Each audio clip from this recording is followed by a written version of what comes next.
Hello, and thank you so much for having me speak with you today. I really appreciate it, and I'm so glad to be speaking with all of my Provisor friends. Um, First, like to do a couple thank yous. Making this book was a real team effort for me, and I have really tried to embrace a lot of the concepts that I talk about in the book in terms of including a lot of different perspectives. And in the review process of the book, I actually intentionally had one of every Enneagram type review the book. And a couple of the reviewers are actually members of our Provisor group. And so I'd like to give a big thank you to Adrian Bray, who reviewed the book from the type 2 perspective, and also Stephen Dobrow, who reviewed the book from the type 8 perspective. And I also just want to thank Stephen, especially when I gave him the book, he actually made a version of the book and printed it on a t-shirt. So this is the t-shirt that he made for me, and this is actually the book printed on a t-shirt. So if you want the book in the t-shirt format, definitely talk to Stephen about that, because he may be able to get those for you. So today I just wanted to kind of give you a taste for what's in the book, and then what got me to this. And as many of you know, I started off my career as an engineer. So I was trained to lead electrons, not people. And so about 10 years into my career, my boss came to me and said, "Matt, we want you to become a manager." And I'm like, "Why do you want me to become a manager? I don't know anything about leading people. I only know about leading electrons." And he said, "Don't worry, you'll be fine." Well, knowing me, and I'm a type 6, I wasn't fine. I was worried.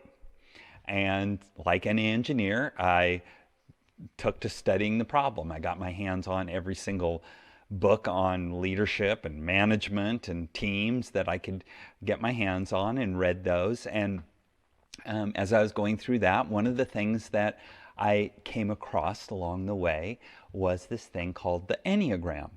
And I'd been exposed, by the time I got to the Enneagram, I'd been exposed to a few other systems like Myers-Briggs and DISC.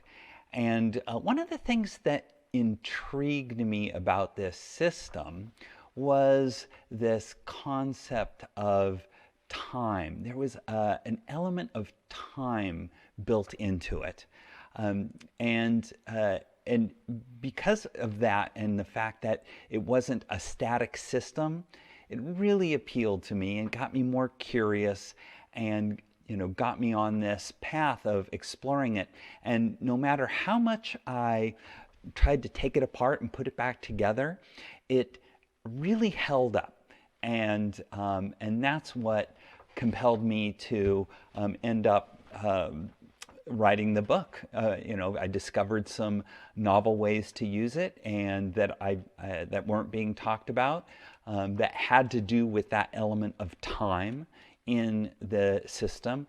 And so that's what I wrote Teamwork about.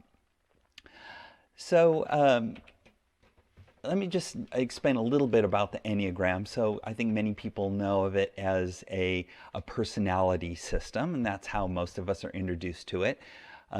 What I learned, though, was that it's actually a lot more than just a personality system. But most people are introduced to it as these 9 different personality types. And you could see in the middle there are these lines, and those are called the paths of integration and disintegration.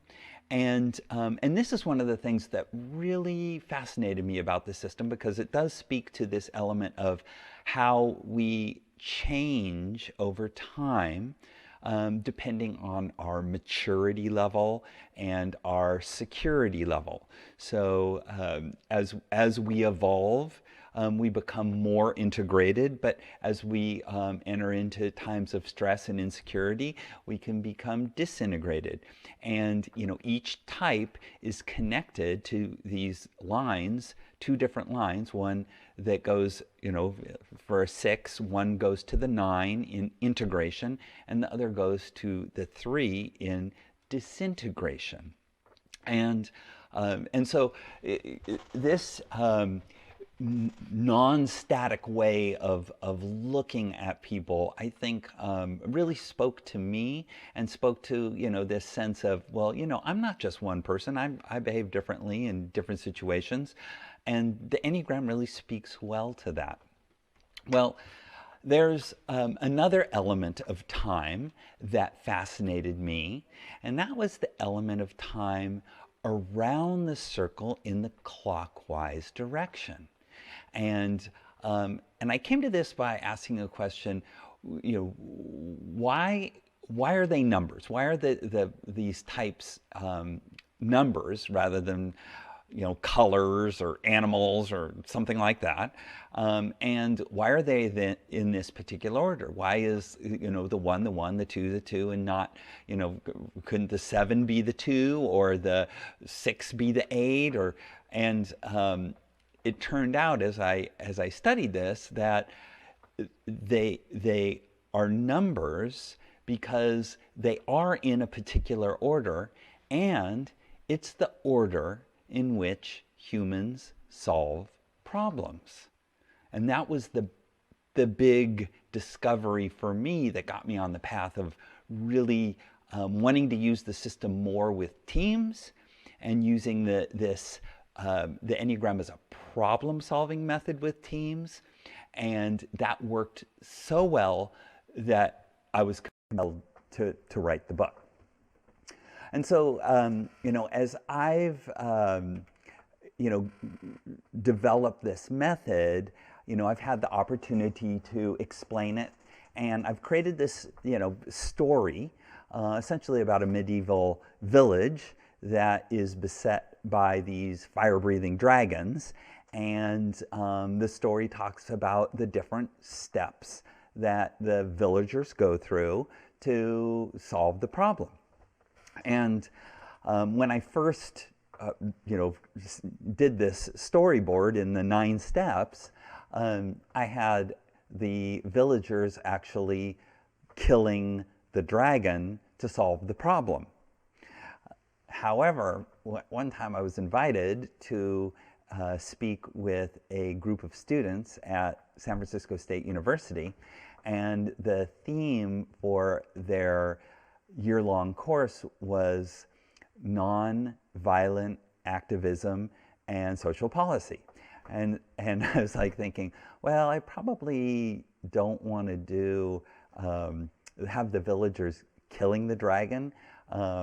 Maybe there's a non-violent way to solve this problem. And so I changed the story for this group, and I ended up having the villagers learn to live along with the dragons and actually learn to fly them. And when I was young, I read the Dragon Riders of Pern, so I thought that was a nice little twist to it. But that storyline came out of that, having to present these ideas to that particular group of students. And so this was kind of the big idea in the book that I really wanted to share with the world, is this idea that, yes, the Enneagram is a fantastic way of looking at, different interpersonal dynamics and with the 9 personality dynamics that the Enneagram talks about, but you can also overlay those 9 dynamics onto a problem-solving process. And once you do that, then you say, wow, you have a personality dynamic that is perfectly suited for a step in problem solving. So, what does that make possible? What can you do with that? And So, one of the things that comes out of this is this concept of shared leadership, right? Because as your team is working through problem solving, depending on the step you're in, there will be a dynamic that is really great at that particular step. So why not let that dynamic really come out and flourish in that step, and allow them to essentially take the leadership role while you're engaged in that particular step in problem solving. So you get this concept of passing the baton through your teammates as you move around the different steps in problem solving. And another question that I get is, well, I don't have a team that has all 9 types. Our team has, 5 people on them, and 2 of them are those darn 6s. So, we really don't have all those types represented. And so the Enneagram actually provides an answer for that as well. And I talk about that in terms of your personal path of growth, because as you grow and go on this, your personal path of growth, you're able to not only access the types that are on that path of growth, represented in the Enneagram by your path of integration. So for instance, for the 6, the path of integration is towards the 9. So as I become more secure, then I'm able to access the dynamics of type 9. But as you master your ability to kind of live in that area along your path of growth, so for me it would be like living in that 9 space, what I found is that it allows me to access all the other types. So you're able to better and better access all the types as you are as you grow. And so that's what I talk about in the book is each type's personal path of growth, and then how they're able to access those. Now, there's going to be more or less ease of access to the other types depending on your type. Some types are going to be harder than others. For instance, for the 6, I find the 7 dynamic particularly hard to access. Though when I'm in 9, I have an easier time accessing it, but it's still hard. And so, if I really need to do a 7 activity, then I want to partner with somebody who's a 7. And so it talks about, making sure we appreciate all these other dynamics and then pull in help when we need it. That's a thing. And the other thing is that if you have a team that doesn't have all the types represented, well, if you're using a problem-solving framework and well, we need to go through these 9 steps. We don't want to skip the steps, because if we skip the steps, we're going to have a problem. We don't want to spend too much time in any one step, because then we're going to have a problem and slow down. But we'll go through each of the steps. And as you go through the steps, you will force yourself to be in that space, at least for a while, so that you're not skipping it. And that's the other nice thing about using a problem-solving framework as you work through problem solving. Well, so now we've talked a lot about the path of integration, but what about the path of disintegration? What does that give you in problem solving? And so I talk about that in my chapter on creativity. And you can use this idea of moving along your path of disintegration as kind of a creative engine for driving innovation. So what does that mean? Well, you've heard of that phrase, necessity is the mother of invention. So, necessity essentially is putting you in your insecure state, right? So you're moving along your path of disintegration into insecurity, and that is putting you into a state where you're starting to look out for, how to resolve whatever issue is putting you into that state. And then as you start to make progress on that, you move back along your path of, towards integration, and you have this kind of oscillating motion back and forth between integration and disintegration that drives that creativity in each of the types. And each Enneagram type has a distinct creative characteristic or creative energy that is important at each one of those steps in problem solving. And so that's what I talk about in the relationship between creativity and problem solving, and how the Enneagram can help us understand those different dynamics. Another really interesting thing that came out of thinking about the relationship between Enneagram and teams is how each Enneagram type thinks about time and their perspective on time.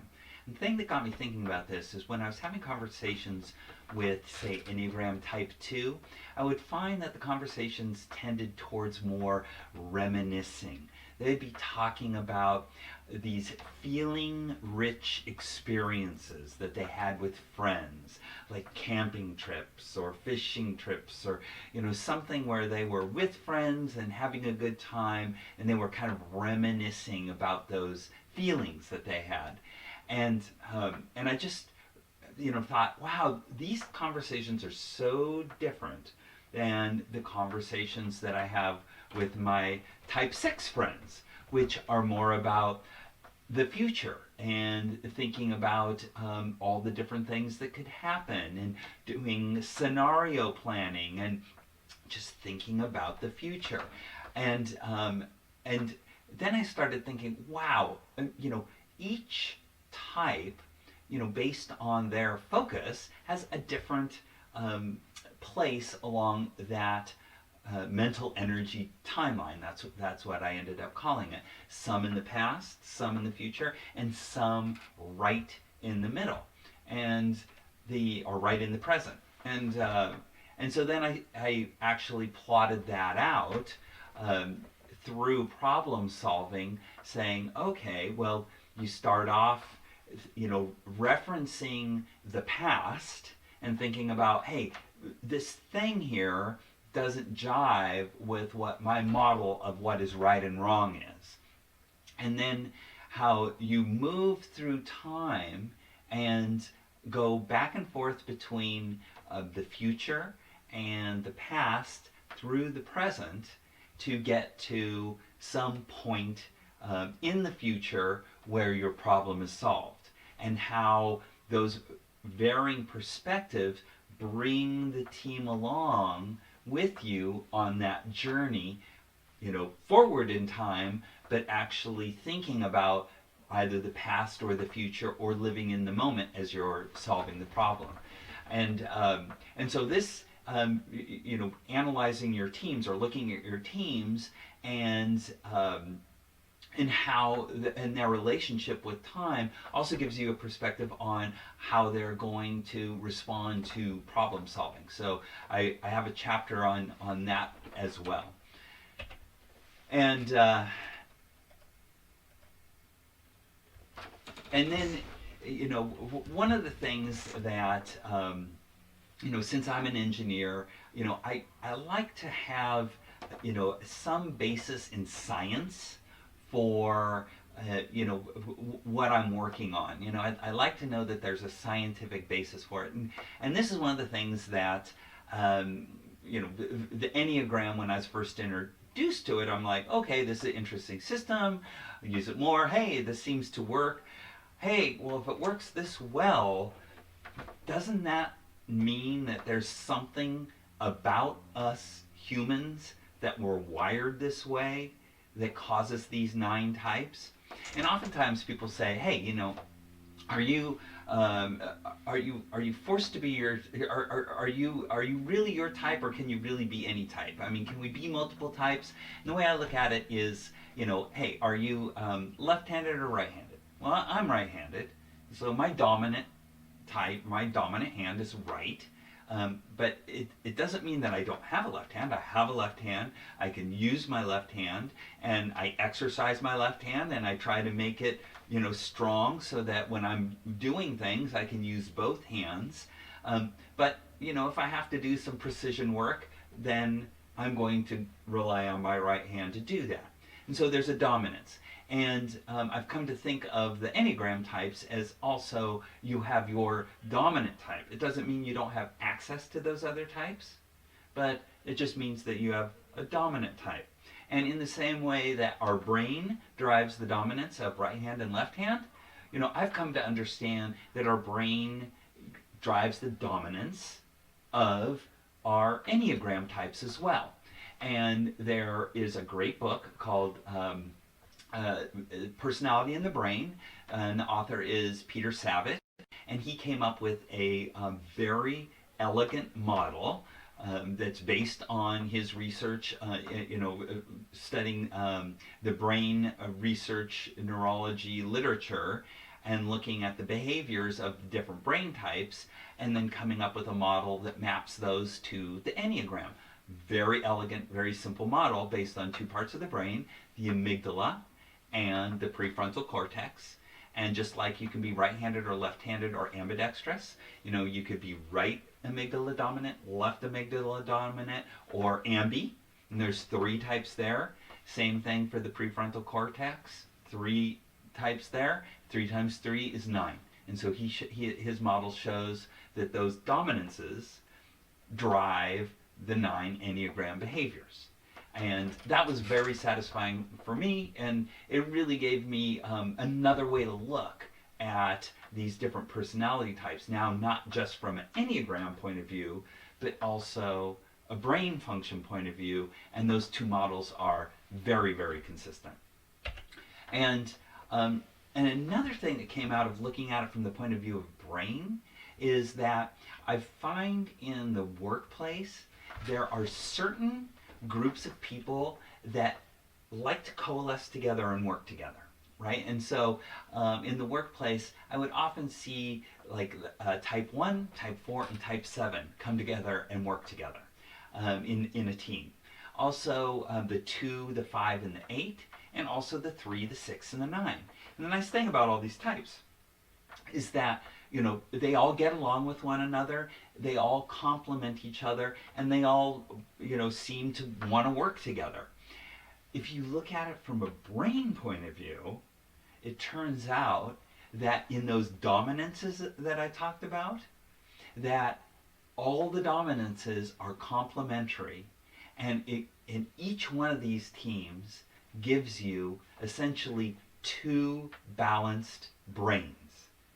And I thought that was fascinating, and it just provides another way to look at how these teams come together and work together and collaborate because they're so complementary. I also do a chapter on now that you have all of these tools, what happens on teams. You can start to look at it. So if you have a team that is, say, has a lot of type 8s on it, but doesn't have, say, a type 6 or a type 3, is lacking some of these other types, what does that team look like? Same thing, with a lot of 2 or a 1 and a 6. So you can start to see these behaviors in the teams that are reflected by the constituents on the team, and then you start to see this relationship between that, those team styles and these sayings. Like there's a saying called "fail fast," right? Well, that's the type 8. Type 8 wants to get to action, right? There's a problem, come up with an idea, work to solve it. Oh, that doesn't work. Try another idea. Oh, that doesn't work. Try again. And you iterate quickly to a solution, but you never stop You never stop to think. You just act, and that's that fail fast style is classic of a team that is really driven by 8 energy. So I have a number of case studies of different types of teams that I've worked with, and then what happens on that team.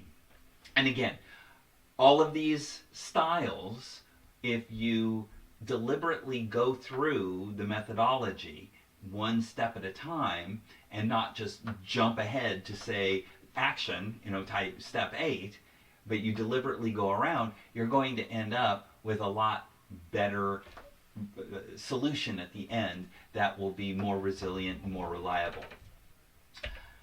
And then finally, I do a chapter on where I put all of these tools together. So for those of you who really like to dig in and understand, how to analyze the team, if you know the Enneagram type of your team members, you can, put it into these tables and then assess the proclivities of your team in terms of where are they going to do well, where they're going to get stuck, where you're going to need to kind of work them through the process so they don't skip steps. Are they going to be future focused, past focused, or present focused? And so you'll be able to see your team dynamics based on these tools, which is just something else that you can use as you're guiding your team towards solutions. So that is the quick overview of the book. Thank you so much. Please get a copy of the book. Leave a review on Amazon. I love you and thank you.